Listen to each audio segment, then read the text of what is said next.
Welcome to France in Focus. I'm Haxi Myers-Belkin. This week we're talking about the French election and more specifically about French voters. With less than a month to go before the French elect their next president, some 40% of voters still don't know who to vote for. Allegations of fraud have pushed former Conservative frontrunner François Fillon into third place in the polls behind Marine Le Pen of the far right and centrist Emmanuel Macron, with the ruling socialists in disarray. So how do the French feel about this upcoming election? We're in the medieval city of Chartres to find out.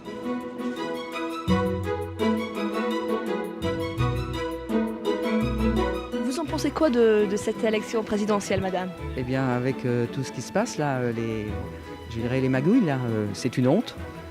Tout le monde devrait être dans la rue. Il y a des gens autour de moi qui ne veulent pas voter parce qu'ils n'ont pas confiance dans aucun programme. Ils ne sont pas tous très convaincants. Et vous savez pour qui vous allez voter? Oui. Je peux vous demander, c'est qui cette personne? Non.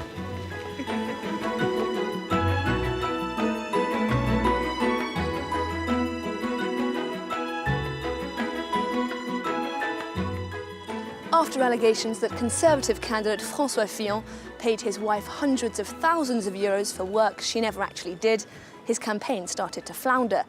And when further questions arose over payments to his children, the financing of his daughter's wedding, and even his suits, Fillon's approval ratings dropped even more. The scandal has alienated a lot of traditional right-wing voters, with many unsure if Fillon still has their vote. Deep in the conservative heartland of France, this small Catholic community in Normandy normally votes, without fail, for the right-wing candidate in presidential elections. Former Conservative President Nicolas Sarkozy swept up most of the votes here, with 20% also voting for the far-right National Front.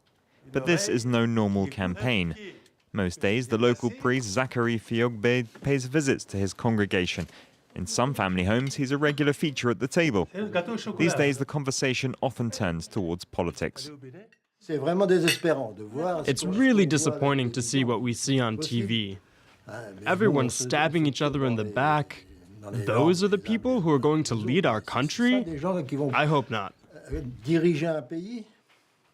The chaos among the Conservatives has been troubling many who would normally vote for them, particularly farmers, who represent around 4% of the national vote. Here in central France, François and his colleagues say they find themselves always struggling to make ends meet. Do you already know who you're going to vote for? I'm going to follow the campaign of François Fillon. What's going on with him really troubles me at the moment. What really gets my goat is that he's raking in 15 to 20,000 euros. And we're having trouble bringing in 1,000 a month. But you're still going to vote for Fillon? Well, yes, because of the others. We don't have a lot of choice in the electorate. There are the Bolsheviks like Hamon and Mélenchon who will make us work in the fields with rakes, as far as I understand. And on the other side, it's close to fascism. More than half of farmers questioned for a recent poll said they would be abstaining from voting in the upcoming elections, a symbol of the uncertainty gripping France. As for the ruling socialists, well, they're embroiled in a crisis of their own. The party's candidate Benoît Hamon is on course to win just 12% of the vote. Some lifelong socialists are considering abandoning the party altogether. Could their vote be put to better use elsewhere? With only a month to go until the French presidential elections, the campaign is heating up. In the city of Metz in the northeast of France, these socialist militants are hitting the pavement, hoping to convince voters to back Benoît Hamon. A tricky task, as they aren't even sure he's the right choice. I am not a militant socialist convinced by Benoît Hamon. I won't hide that I don't know who to vote for. At the moment, as socialists, we could be tempted by Macron's stance on social issues, but not at all on his economic plan. Many left-wing voters are unsure of their decision, hesitating between Benoît Hamon, the winner of the left-wing primaries, and the former economy minister Emmanuel Macron, who's rallying many important Socialist Party figures to his camp. In Carmaux, a town held by the left since 1900, voters don't know which candidate to back. The left is totally divided at the moment. Are they going to be able to regroup? I hope so. The high number of left-wing candidates this year brings back memories of 2002, when 8 figures from the left and extreme left were competing to be president. Left-wing candidate Lionel Jospin was unexpectedly knocked out of the first round, leading to a shock runoff between Jacques Chirac and far-right leader Jean-Marie Le Pen, a political earthquake that the left in France haven't forgotten. The militants are concerned about the similarities with 2002. There's been lots of debates about it. There's a talk of strategic voting for the first round. But this strategy has been rejected by Jean-Luc Mélenchon's supporters. The far-left former Socialist Party member is neck and neck with Benoît Hamon in the polls. Before I was socialist, but not anymore. I left because of their use of anti-democratic measures. Another element of uncertainty in the mix, pre-election polls. According to studies, they could change the minds of around a quarter of the electorate.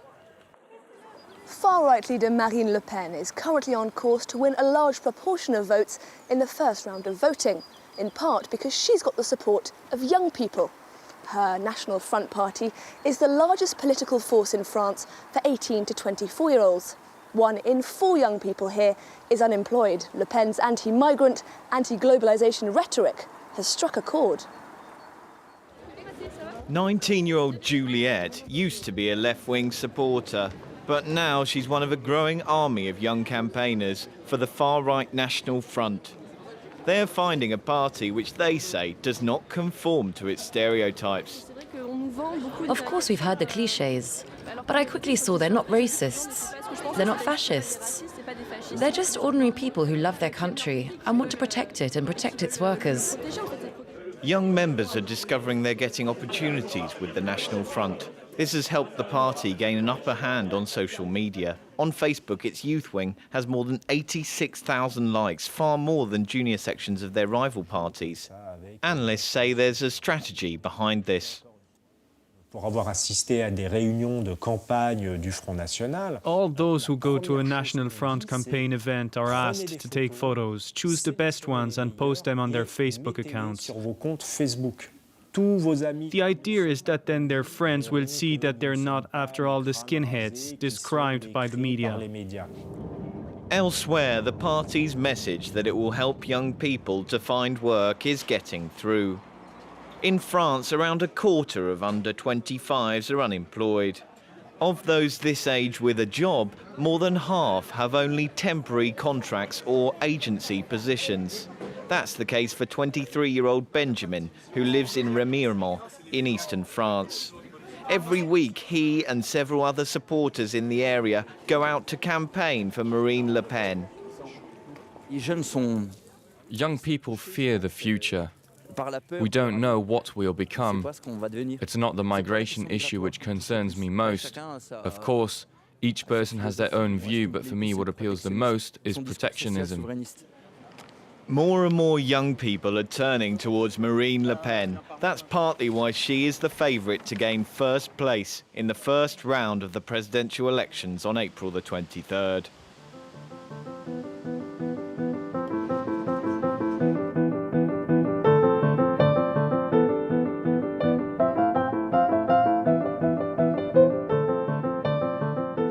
We're about to board the 2017 presidential train, a mobile exhibition created in part with France 24 that hopes to teach people about the history of French elections, everyone from General de Gaulle to François Hollande. Visiting 31 cities, including Chartres, over the course of 7 weeks, this train hopes to enthuse and inform people about the upcoming election.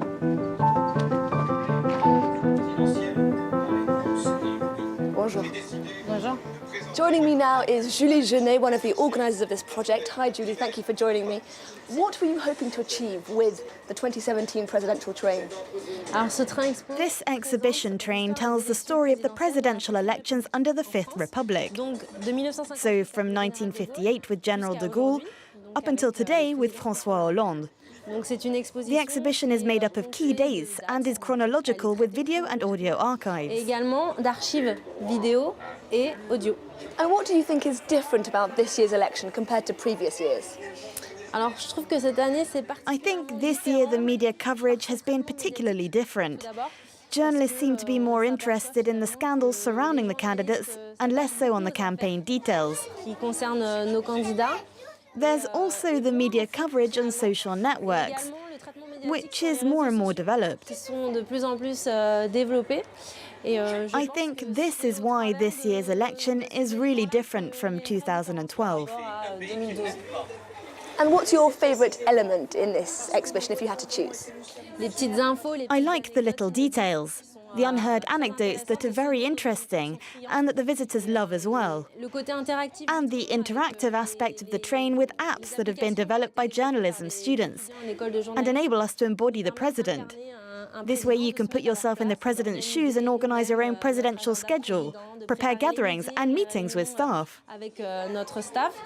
Thank you very much for talking to us. Thank you. That brings us to the end of this week's edition of France in Focus. We'll leave you with pictures of the 2017 presidential train.